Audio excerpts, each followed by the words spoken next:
This is a production of WTVI PBS Charlotte. Just ahead on Carolina Impact, retired businesswoman Dale Halton reminisces about turning her family's business into one of the top soft drink bottling operations in the country. Plus, how one local program is helping underserved children in our area get ready with words and get ready with school. And we meet the first of our community give back finalists. The Allegro Foundation helps children with disabilities. Don't go anywhere. Carolina Impact starts right now. WTVI PBS Charlotte presents Carolina Impact, covering the issues, people, and places that impact you. This is Carolina Impact. Funding for Carolina Impact is provided by the members of WTVI PBS Charlotte and by the Philip L. Van Every Foundation is pleased to support our region's arts organizations and artists with profiles and feature stories on Carolina Impact.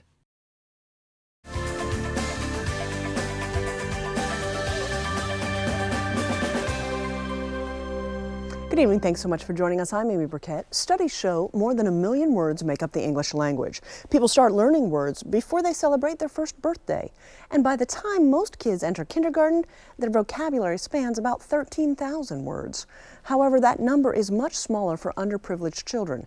Carolina Impact's Danielle Koser explains how one local program aims to help that. Peaches is a caiman lizard. Once a week, this back room at Antioch Baptist Church transforms into a place for preschoolers to play. Let's go up really high. Hello. Nice. And learn. Oh, let's get ready with words. Let's get ready with words. Oh, singing. She loves to sing. Greeted by a guitar and a tune, 3-year-old Victoria Holder and her mom gather on the quilt for story time. At first, his grandmother, Baba, did not want to knit white mittens. This duo comes here every Tuesday afternoon for a program called Get Ready with Words. She always looks forward to it. It prepares kids like Victoria for kindergarten, focusing on underserved pre-K children in Charlotte's Greer Heights and Montclair South neighborhoods. If you show up day one at kindergarten and you're not prepared to learn, you don't have the proper skill set or foundation at that point, you're going to be playing catch up for a very long time. Weston Andrus works as regional president of Western Carolina for PNC Bank, which funds the program through a $1 million 2-year grant to the Charlotte Mecklenburg Library, Discovery Place, and Community School of the Arts. The organizations work to expand children's vocabulary by introducing them to the words of the day, then letting them experience the words through lessons in science and the arts. The words are animal and habitat. We brought along several different habitats. If you counted the animals here, you're probably going to count about 20 different animals. 1, 2, 3. Today, the kids also got up close and personal with the stars of the show, a caiman lizard and a boa. All right, use 2 fingers and touch them very gently. Well, that's one of the real primary things that drives an educator is just watching the expression of the kids. The first project will be making masks. They're going to be using fine motor skills to manipulate their artwork. And when they're finished with this, then they'll go over to the next station and be kind of playing with animals in sand. So the vocabulary is put into a context that makes sense for the children. Barbara Cantisano, early literacy coordinator at Charlotte Mecklenburg Library, stresses the importance of exposing children to new words daily. Research shows low-income children are exposed to 30 million fewer words than their peers by age 3. What then? What is that? Yeah, that's a beetle down there. This word gap paves the way for literacy problems down the road. If children don't have enough words by the time they're in kindergarten, they will have difficulty by the time they're in 1st and 2nd and 3rd grade. If you talk to Ann Clark, the superintendent of the Charlotte Mecklenburg school system, she will tell you that one of the biggest challenges that they face, the children arrive and they're not prepared to learn when they get to kindergarten. Clark calls literacy the North Star of the district, focusing on having every student reading at grade level by the time they reach 3rd grade. And now we know that Third grade is really a turning point in reading. If children are not reading at grade level by third grade, their chances of graduating by the time they're 19 are not great, actually 4 times less likely to graduate. Okay, and now back over to the other side. It's stretch, stretch, stretch, stretch, stretch. Cantisano says the program also helps get kids ready for kindergarten by teaching them social skills, like sitting down in greeting circle or sitting down to listen to a story that the teacher is telling them. And finally, Baba made them. Parents like Monica leave the program with an assignment to enforce the word their child learned in class. Our next word is habitat. Can you say that? Habitat. Good girl, that's right. Studies show children need to hear a word 7 to 10 times before they commit it to memory, meaning it's crucial for parents to extend these lessons at home. When parents leave, they get one of these calendar of ideas to make sure the learning doesn't stop when their kids walk out the door. For example, take your kids outside and explore the world around you. On the ground right now, we've got some vegetation, some sticks, some dirt, and ask them, what type of animal do you think would live in this habitat? So you can do animal stamps on one side. Back inside, you can tell by the smile on Victoria's face she's having fun, giving the program a stamp of approval. It's helped me out because it makes me happy knowing that she's happy. All these kids, I think we can agree, no matter where they came from, deserve a fair shot in life. And that's what we're trying to do. Oh, let's get ready with words. Let's get ready with words. Get Ready with Words educates these children while working to support a bigger mission, helping students in the Charlotte-Mecklenburg district reach the goal of literacy by third grade. 1 week at a time, these kids prepare for kindergarten and a lifetime of learning. Words. Good job. For Carolina Impact, I'm Danielle Koser reporting. Thanks so much, Danielle. Joining me now is Dr. Bill Anderson, Executive Director of MECED, an education advocacy group working for good education, public education in all zip codes. Bill, thanks so much for your time. My pleasure. Let's talk about the facts. I often say we have to be the mayor of Realville, so to speak, to deal with the reality. What are the numbers? How do they look for third grade literacy levels across the Charlotte-Mecklenburg School District? About 50% of our students are not on grade level at the end of third grade, which is a grave concern to our superintendent, our school board, parents, really everybody. Understanding the numbers, step one, realizing you have a problem. Step two, though, how do you level that playing field? There's data across the country that tells us when you have high concentrations of students who are poor that are in a particular school, those schools tend to do worse. And Charlotte is no different. Our socioeconomically disadvantaged students do much worse. And unfortunately, we have isolated many of those students in particular areas of our community, so we have higher concentrations of kids who live in poverty. So, but that's not to make an excuse. It is what it is. And our new superintendent, Ann Clark, has hit this head on. And literacy doesn't just start, you don't just start teaching it in third grade. It really has to be a pre-K3 issue and everybody sharing. And the public library is very involved with this. The Belk Foundation is very involved with some of their initiatives that they've just begun. So I think our community understands, but it's going to take a lot of work. And so much of it starts truly before the kids get to school. It's Absolutely. That pre-K investment. Research has shown Absolutely. that for every dollar invested in preschool, what's the return on investment in that? For every dollar invested, it can be anywhere from a $3 to $9 gain. So it's one of those things, it's like the old Frem oil filter commercial, pay me now or pay me later.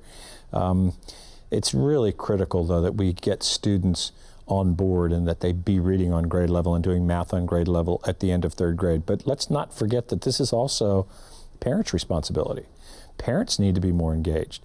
Parents need to make sure that their kids are reading at home, that they're reading to their kids at home. And I think that's more challenging than ever now with the technology that's in front of us.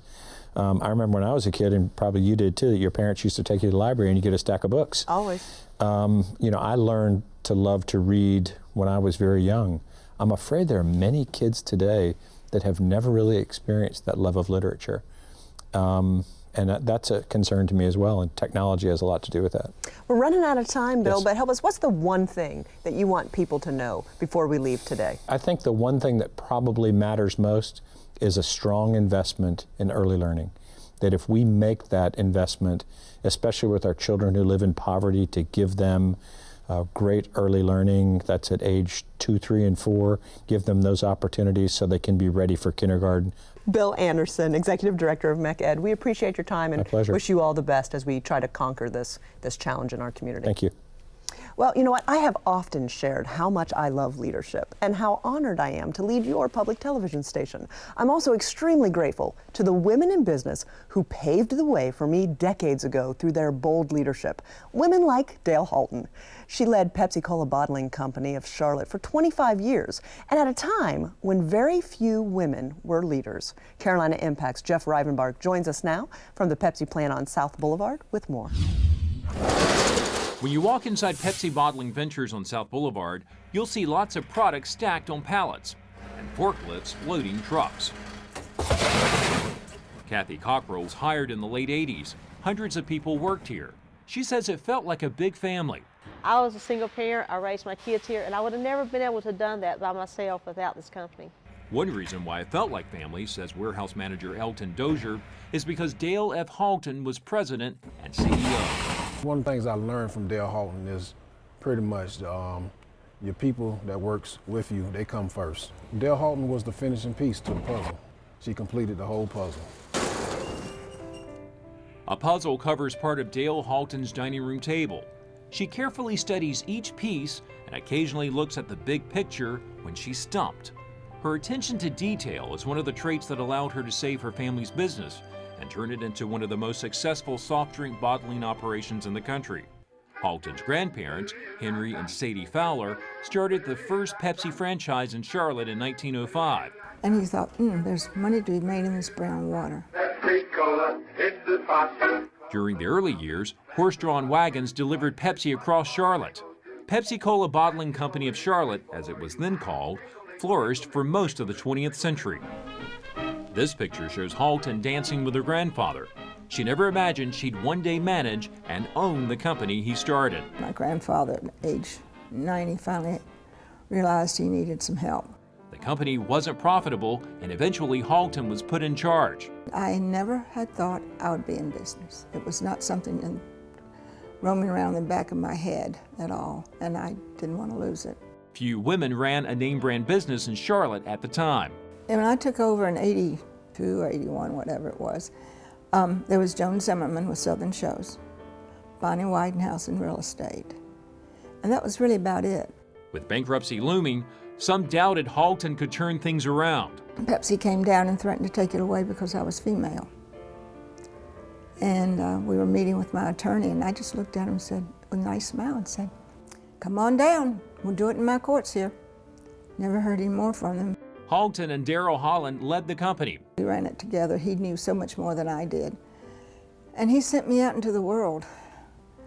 He said, "This is the perfect time for you to get involved in the business community." I said, "Really? I don't know how to do that." And he said, "Go." Halton carefully studied every aspect of running the business. I would walk through the plant and talk to everybody. As the company regained a solid financial footing, Halton started a profit-sharing plan and eventually added more benefits to reward employees.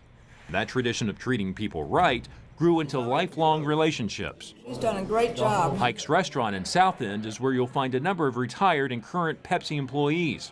They meet once a month to have lunch. It's fun, and we all catch up and pass on any news we have of anybody else. Darrell Holland sits across from Halton and remembers fondly his years with Pepsi. Everybody, I think, was proud of what we accomplished, period. You know, we both from a standpoint of the company's growth and profit and from what the company did for the community. Halton ran the company for another 20 years before deciding to sell it. Perhaps her legacy is that she not only saved her family business from going under, but she also set up a charitable foundation to meet needs in the community. I'd rather help others better themselves, get a degree, whatever. One of the top beneficiaries of the Dale F. Halton Foundation is UNC Charlotte. She felt the basketball team needed a home, so she gave the university $1.3 million, and Halton Arena opened in 1996. Her portrait greets students as they enter the reading room at Adkins Library. Here you'll find photos, vintage magazine advertisements, and dozens of glass bottles with Pepsi logos that have changed over the years. But the one thing that hasn't changed is Halton's support of education and the arts. She's a strong supporter of Central Piedmont Community College. She's also one of the Charlotte Ballet's most devoted supporters, and she gives to the John Crossland School, which helps children with learning disabilities. They need so much. They've given me more than I've given them. Halton doesn't keep a lot of Pepsi memorabilia in her home, but enjoys talking about the one she has. So when you look at this piece in particular, is there something that it evokes or makes you think of back to your time of leading Pepsi? I just love the bench having Pepsi on it, that's why. And I just think it's such a tremendous piece of art to get all the details, the dirt, the little kitty cat under there. And helping others who are motivated to better themselves, Halton says, gives her a great sense of purpose. I think part of my philosophy is the more you have, the more responsibility you have to help others. And that's where my giving really comes from. From Halton's balcony, she has a great view of the Charlotte skyline. Here she reflects about the changes that have occurred since her grandparents started their soft drink business. I think about my parents and grandparents and what they might think if they came back today and see it. And I am amazed that Charlotte has grown like this. And as for the years she led Pepsi-Cola Bottling Company of Charlotte. It was enjoyable and it was interesting and I learned so much. It was good. I cannot complain about those 25 years. For Carolina Impact, I'm Jeff Rivenbark reporting. Thanks so much, Jeff. And thank you to Dale Halton for all she's done for business and for our community. By the way, Pepsi Bottling Ventures will be leaving its current location. Construction is underway for an enormous distribution center in Harrisburg off I-485, where it will merge both the Charlotte and Midland plants about this time next year. Well, we're going to change gears. Earlier this year, we invited small nonprofits to enter our Community Give Back contest. Our internal team selected the 3 finalists, but you'll get to vote online to decide who gets $10,000 worth of free publicity over the next year. Tonight, we introduce you to our first finalist. The Allegro Foundation helps children with disabilities. The organization helps kids with their communication, problem-solving skills, and so much more. Carolina Impact's Danielle Koser introduces us to a young woman who has actually grown up with the program. Born at just 5 pounds 9 ounces, Jenna Clayton came into this world fighting battles much bigger than herself. I held her hand, her little tiny hand, for hours. Jenna's mom, Mary, knew life for her daughter would be challenging. She was born with Down syndrome and a condition called esophageal atresia, preventing her esophagus from connecting to her stomach. The condition took a toll on little Jenna's body, but was no match for a mother's love. In my daughter's eyes, I am a hero. And I looked at her, and I saw her blue eyes, and I knew then, no matter what, I was going to take care of her. And she was going to be special. Old photos document Jenna's childhood, filled with hospital stays and dozens of surgeries, more than 50 by the time she turned 16. Kiki. Come on, Now 25, Jenna stays active, spending time with other students who have Down syndrome at her alma mater. In a gymnasium full of kids, a handful of students stay by Jenna's side, cheering her on. It's almost hard to believe the little girl who spent so much of her childhood in a hospital bed now runs from base to base without a care. Mary credits a program called Allegro Foundation, a champion for children with disabilities for much of Jenna's transformation. Well, I see a smile on Jenna's face every time we talk about her coming. She was one of my first students. Founder Pat Farmer says the program uses movement instruction. We can reach those arms all the way up. Combined with educational and medical expertise to teach children with disabilities in a new way. What color is this? Orange! Helping improve their quality of life. We are giving a gift of hope.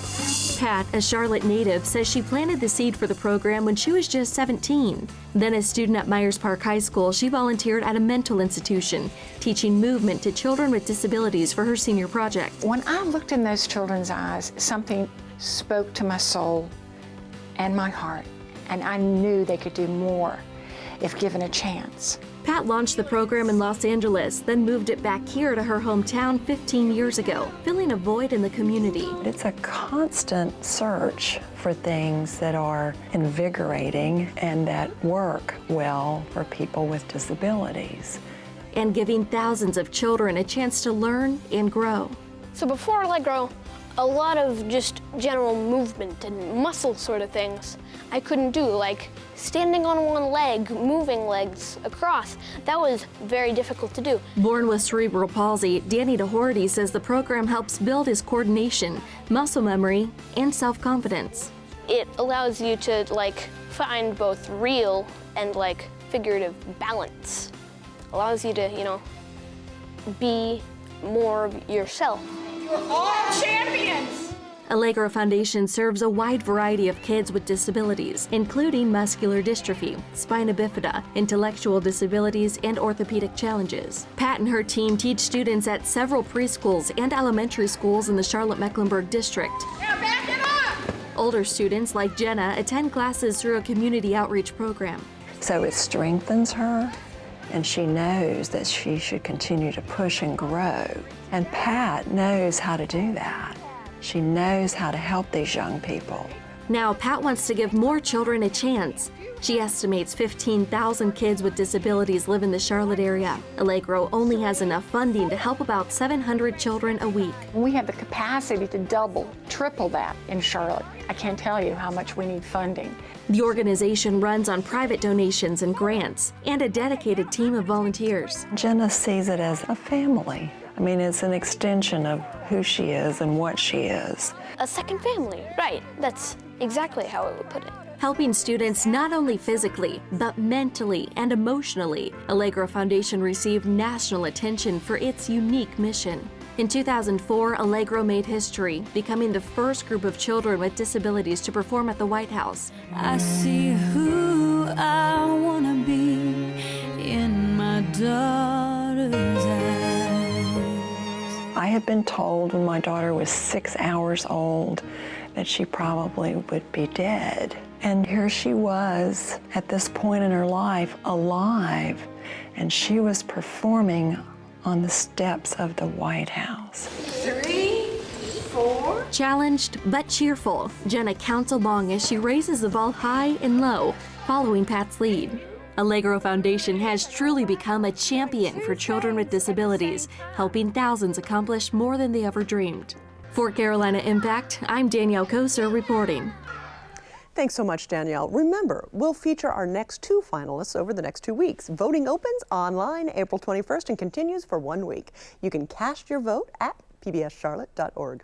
Finally tonight, a man with a passion for creating handmade fiddles. Buddy Gray lives in Charlotte and enjoys making fiddles that are more than just collectibles. They sound great too. Senior producer Rick Fitz brings us the story.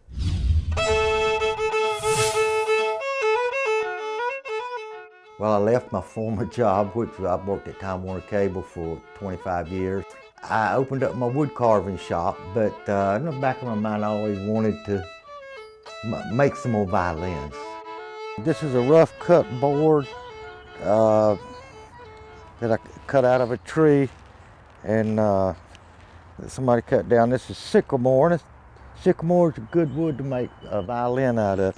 So first of all, I just draw the shape of the violin on it, and then I will cut it out on the bandsaw. We got a nice shape of a violin. This is going to be the back, and it's about 1 inch thick. It needs to come down to about 5/8 of an inch. Start removing the wood on the concave side. Now, I could stand here and do this with my mallet and my chisel day after day, maybe for a week, moving small amounts of wood a little at a time.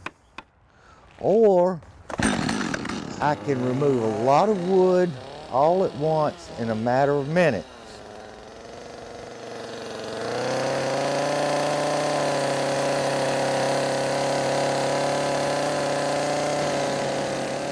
Violins are made to be played. I don't really want to charge thousands and thousands of dollars for them. You know, like most people think a handmade violin is going to cost thousands of dollars, but my violins run in the $400 or $500 range.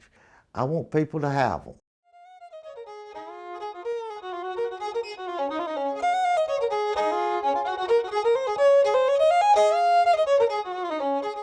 Buddy came into the shop looking for parts, and I wasn't sure exactly what he was looking for at the time.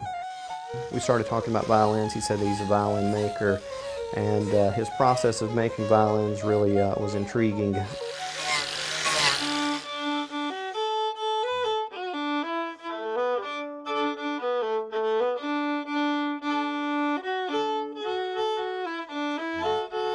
When I'm making the scroll, when I decide I have to decide whether it's going to be a traditional scroll design on the neck or someone's head or what have you. And that's the way they used to do it years ago also. Sometimes instead of a scroll, they would carve whatever they wanted to.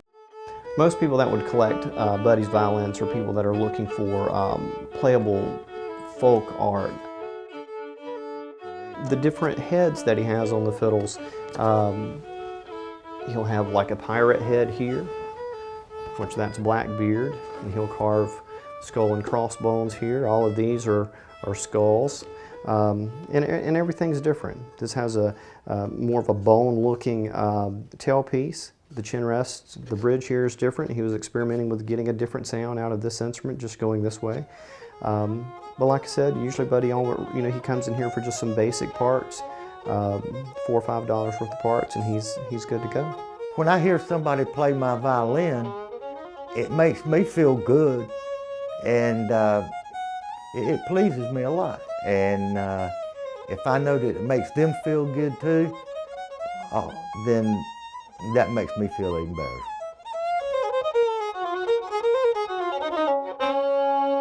A number of Preston's fiddles are on display at the Violin Shop on 7th Street in Charlotte. Well, finally tonight, we want to share that this year marks the 50th anniversary of your public television station, WTVI PBS Charlotte.